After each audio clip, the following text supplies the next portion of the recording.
Hello students, my name is Surendra Ratan और आज हम electrolysis of water experiment perform करेंगे। जैसा कि हमें पता है कि वाटर हाइड्रोजन और ऑक्सीजन से मिलके बनता है।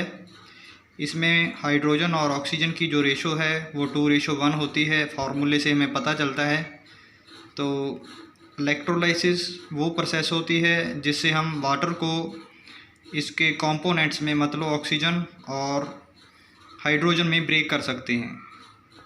ओके, तो आज हम हाइड्रोजन और ऑक्सीजन बनाएंगे इलेक्ट्रोलाइसिस की मदद से। मेरे पास यहाँ पे एक 12 वोल्ट की बैटरी है।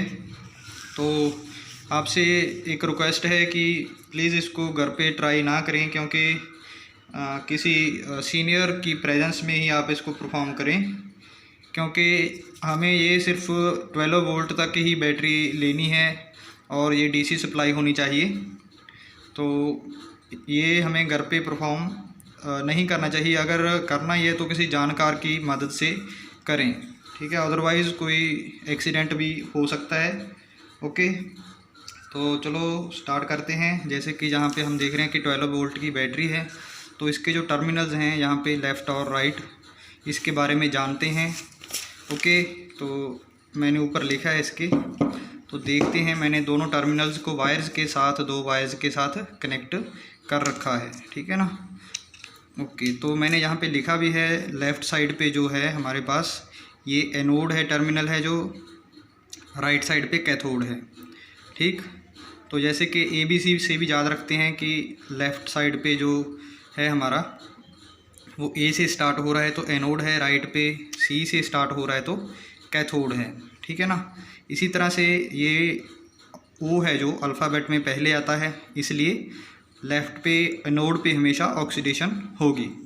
सिमिलरली राइट पे हम देख रहे हैं कि यहाँ पे रिडक्शन है, ठीक है ना, नेगेटिव साइन है, यहाँ पे पॉजिटिव साइन है, ठीक है। जैसा कि हमें पता है कि oxidation means lose of electrons, but reduction क्या होता है, गेन होता है, गेन ऑफ इलेक्ट्रॉन्स। जब हम सर्किट को कंप्लीट करते हैं, बाहर इससे कुछ बल्ब वगैरह जोड़ते हैं, तो ये सर्किट कंप्लीट हो जाता है हमारा, ठीक है ना।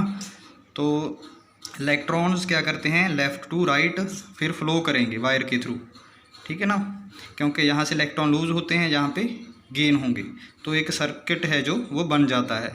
बट बैटरी के अंदर है जो वो कैथोड से एनोड की तरफ जाते हैं इलेक्ट्रॉन्स। ओके, मैं बाहर की बात कर रहा हूँ, तो बाहर तो वायर है, ठीक है ना, तो वायर में एनोड से कैथोड की तरफ जो इलेक्ट्रॉन हैं वो जाएंगे। ये मेरे पास एक लेड बैटरी है, ओके, जिसको मैंने कनेक्ट किया है 2 सिंपल वायर्स के साथ। ओके, तो वैसे हमारे पास इलेक्ट्रोलाइसिस के टाइम 2 इलेक्ट्रोड्स होते हैं, बट यहाँ पे मेरे पास जो वायर के जो ये सिरे हैं, ठीक है ना, वही मेरे पास इलेक्ट्रोड की तरह काम करेंगे।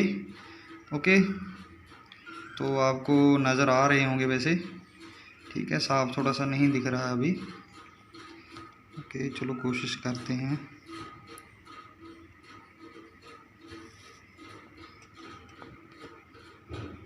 हाँ जी, अब नज़र आ रहा होगा। तो वायर के टर्मिनल हैं ये, सिमिलरली दूसरा टर्मिनल भी है मेरे पास। तो ये दोनों क्या हैं, टर्मिनल्स हैं, ठीक है ना। तो इनको एज ए इलेक्ट्रोड मैं यूज़ कर सकता हूँ। जब इसको वाटर में डालेंगे तो ये इलेक्ट्रोड की तरह काम करेंगे। ओके, तो सिंपली हमने क्या करना है, बस इनको जोड़ना नहीं है। अगर जोड़ेंगे तो स्पार्किंग होगी, दोनों जो टर्मिनल हैं इसके बैटरी के। तो चलो स्टार्ट करते हैं हम।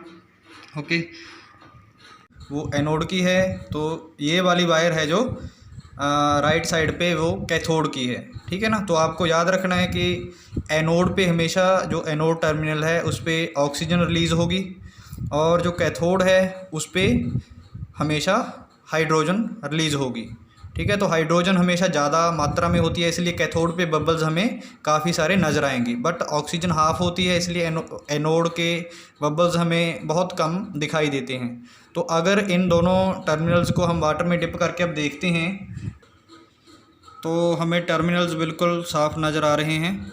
तो अगर इनको मैं जोड़ के देखूं तो यहाँ पे स्पार्किंग आपको दिखी होगी, ठीक है। जैसे ही मैं इसको डिप करूँगा वाटर में दोनों टर्मिनल्स को, तो यहाँ पे आपको थोड़ा नज़दीक करो, हाँ जी, तो यहाँ पे आपको बबल्स नज़र आ रहे हैं बिल्कुल साफ साफ राइट वाले पे।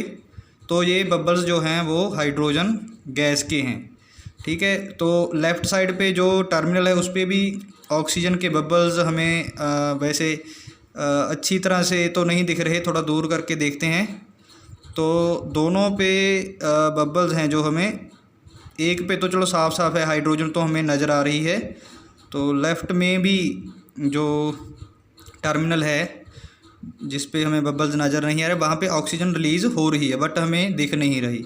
ओके, तो ये था आज का एक्सपेरिमेंट जिससे हम हाइड्रोजन और ऑक्सीजन को बना सकते हैं। इसके ऊपर जैसे टेस्ट ट्यूब रख दें इसके ऊपर अगर हम, तो ये बबल्स को हम कैप्चर करके देख सकते हैं। हाइड्रोजन गैस को आग लग जाती है, ठीक है, उसकी प्रॉपर्टीज़ हम नोट कर सकते हैं। मैंने ये आपको समझाने के लिए बनाई थी वीडियो। तो होप कि आपको वीडियो अच्छी लगी होगी।